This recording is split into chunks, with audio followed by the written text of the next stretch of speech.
Andhra Pradesh assembly సమావేశాల్లో గత ప్రభుత్వంపై సీఎం చంద్రబాబు నాయుడు తీవ్ర స్థాయిలో విమర్శలు చేశారు. అసెంబ్లీలో ఎక్సైజ్ శాఖపై శ్వేతపత్రం విడుదల చేసిన ఆయన వైసీపీ నేతలు 3,113 కోట్లు అక్రమంగా వసూలు చేశారని ఆరోపించారు. రాష్ట్రంలో ఎక్కడా లేని విధంగా లోకల్ బ్రాండ్ల మద్యాన్ని అందుబాటులోకి తీసుకొచ్చి ప్రజల ప్రాణాలతో చెలగాటమాడారని ఫైర్ అయ్యారు. వైసీపీ హయాంలో జరిగిన మద్యం కుంభకోణంపై సిఐడితో సమగ్ర దర్యాప్తు జరిపిస్తామని అసెంబ్లీ వేదికగా చంద్రబాబు ప్రకటించారు.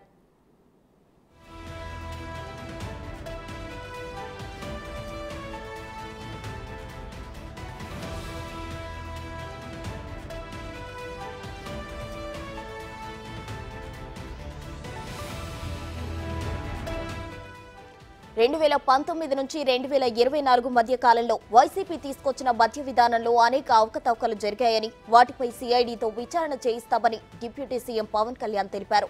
మద్యం అమ్మకాల్లో మొత్తం నగదు లావాదేవీలు చేశారని, అక్రమాలకు పాల్పడిన వారికి శిక్ష పడేలా చూస్తామని ఆయన చెప్పుకొచ్చారు. లిక్కర్ ఒక్క కేసుకు 200 రూపాయల చొప్పున, బీర్ కేసుకు 50 రూపాయల చొప్పున వసూలు చేశారని, పెద్ద బ్రాండ్లను వెళ్లగొట్టి లోకల్ బ్రాండ్లతో లాలూచీ పడ్డారని చంద్రబాబు విమర్శించారు.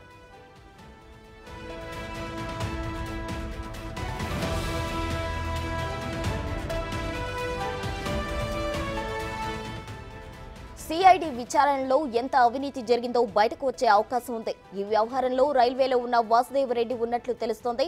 కాగా గత కొన్ని రోజులుగా వాసుదేవరెడ్డి పరారీలో ఉన్నారని అధికారులు తెలిపారు. 20 రోజుల నుంచి వాసుదేవరెడ్డి కార్యాలయం, నివాసాల్లో సిఐడి సోదాలు నిర్వహించింది. 5 వైసీపీ నేతల హస్తం ఉన్నట్లు సిఐడి తేల్చింది. వారిపై కేసు నమోదు చేసి విచారించే అవకాశం ఉంది. ఫర్ కేస్ ఆఫ్ లిక్కర్ ఇంత ఇస్తే రిలీజ్ చేసేవాళ్ళు ఆర్డర్. ఒక కేసు ఐఎంఎల్ ఎంత ఉందో దానికి ఇస్తే దానికి రిలీజ్ చేసేవాళ్ళు, బీర్కి చేసేవాళ్ళు. ఇది ఊరికే ఎస్టిమేషన్ రేపు రావాలి. ఇవన్నీ కూడా ఎక్కడ పోయింది కూడా ఎతకాలి, కూడా మనందరం ఇన్వెస్టిగేషన్ చేయాలి. ఇది చూస్తే ఇల్లీగల్ కలెక్షన్ రఫ్గా 2,000 రూపాయలు average for case of liquor. 200 రూపాయలు ఆవరేజ్ ఉండేదానిపైన 50 కేసుకి బీర్ సోల్డ్. అదే మరి దీనిపైన మొత్తం ఎస్టిమేటెడ్ ఎక్స్టార్షన్ ఇల్లీగల్ కలెక్షన్ 19/24కి 2,861 వస్తుంది. Only IMFL. బీర్లో 252. 2 క్యాలిక్యులేషన్ చేశాం. ఒకటి ఇల్లీగల్ కలెక్షన్ 200 రూపాయలు average for case of liquor, 50 రూపాయలు కేస్ ఆఫ్ బీర్. ఈ 2 లెక్కల్లో 2,520 కోట్ల రూపాయలు ఐఎంఎఫ్ఎల్, 252 కోట్ల బీర్, మొత్తం కలిస్తే 3,133 కోట్లు నష్టం. నేను చెప్పాను అక్కడ 18,800 కోట్లు తెలంగాణ గ్రోత్ రేటుకి మన గ్రోత్ రేటుకి వ్యత్యాసం. నెక్స్ట్, ఇది మీకందరికీ ఇంపార్టెంట్. ఇది ఫర్ కేస్ ఆఫ్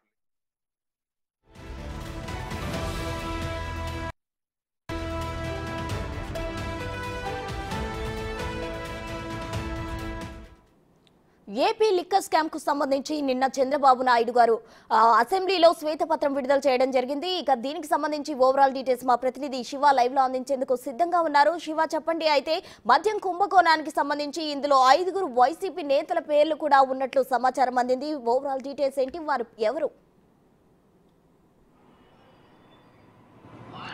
ప్రస్తుతం మొత్తం మీద చూసుకుంటే ఆంధ్రప్రదేశ్లో గత 5 సంవత్సరాల కాలంగా ఎటువంటి డిజిటల్ పేమెంట్స్ లేకుండా అక్రమాలకి పాల్పడ్డ సంఘటన జరిగింది. మద్యానికి సంబంధించి దాదాపుగా ప్రభుత్వానికి 18,600 కోట్ల రూపాయల పైగా నష్టం వాటిల్లింది. అంటే ప్రభుత్వానికి రావాల్సిన ఆదాయం గండిపడింది. 2014 నుంచి 19 వరకు ఉన్న బ్రాండ్లన్నీ తీసేసి 19 నుంచి 24 వరకు కూడా పూర్తి స్థాయిలో సొంత బెవరేజెస్ కంపెనీ నుంచి ఇష్టానుసారంగా అడ్డు అదుపు లేకుండా, రికార్డులు లేకుండా విక్రయాలు జరుపుకున్నారు. పేర్కొన్నారు. అలాగే దాదాపుగా 3,113 కోట్ల రూపాయలు వైఎస్ఆర్సీపీ నేతలు దీంట్లో దోచుకున్నట్లు ఇప్పటివరకు కూడా నివేదికలను బట్టి ఇప్పటివరకు వచ్చిన ఆధారాలను బట్టి తేల్చుకోవడం జరిగింది.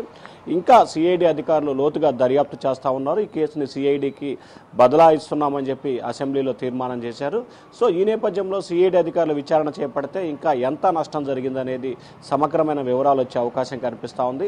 భారతదేశంలోనే ఇంత పెద్ద స్కామ్ జరిగిన అది సంఘటన ఏదీ లేదు. ఒక లిక్కర్ స్కామ్ అనేది ప్రస్తుతం టీడీపీ నేతలు చెప్తున్న ప్రధాన మాట.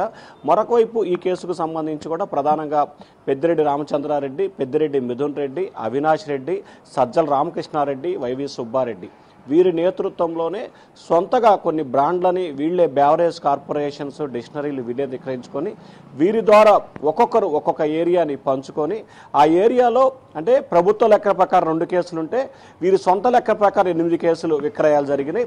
సో ఈ 8 కేసుల విక్రయాలకు సంబంధించి ఏం జరిగింది అనే దానికి సంబంధించి ఇంకా లోతుగా దర్యాప్తు జరుపుతున్నారు. ఎందుకంటే ఎన్ని కేసులు వచ్చాయి, 8 వచ్చినాయా 12 వచ్చినాయా అనేది ఎక్కడ ఆధారాలు, సాక్ష్యాలు, వివరాలు కూడా ఎక్కడ మద్యం షాప్లో సీసీ కెమెరాలు లేవు, ఆన్లైన్ పేమెంట్స్ లేని పరిస్థితి కనిపించింది. కాబట్టి దీనిపై ఇంకా లోతుగా దర్యాప్తు జరపాలనేది ప్రభుత్వం ఆలోచన చేస్తూ ఉంది. అందుకే ఈ కేసుని సిబిసిఐడికి విచారణకు ఆదేశిస్తూ ప్రభుత్వం నిర్ణయం తీసుకుంది. ఇప్పటికే ఎవరైతే దీంట్లో ప్రధానంగా ఆరోపణలు ఎదుర్కొంటున్నారో వాసుదేవరెడ్డి ప్రస్తుతం అజ్ఞాతంలోకి వెళ్ళినట్లు కూడా తెలుస్తూ ఉంది. ఆయన గతంలో హైకోర్టులో కూడా ముందస్తు బెయిల్ పిటిషన్ దాఖలు చేశారు. ఆ తర్వాత బెయిల్ పిటిషన్ విత్డ్రా చేసుకోవడం జరిగింది.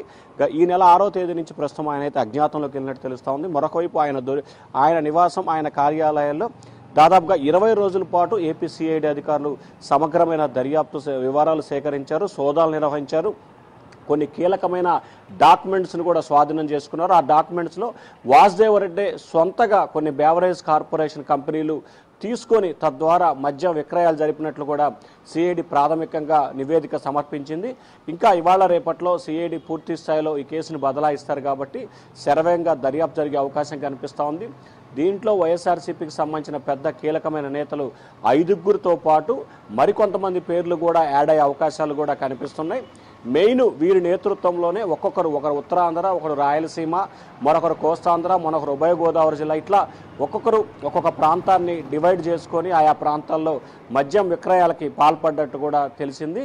వీరి ద్వారా కొంతమంది అంటే వీళ్ళ దగ్గర నుంచి తీసుకొని కొన్ని చోట్ల కొంతమంది మంత్రులు, ఎమ్మెల్యేలు అంటే అప్పటి ప్రభుత్వ ఎమ్మెల్యేలు, మంత్రులు వీరంతా కూడా దీని వ్యవహారం నడిపినట్లు కూడా తెలుస్తూ ఉంది.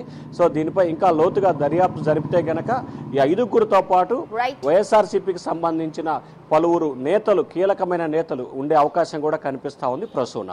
Right, thank you Shiva.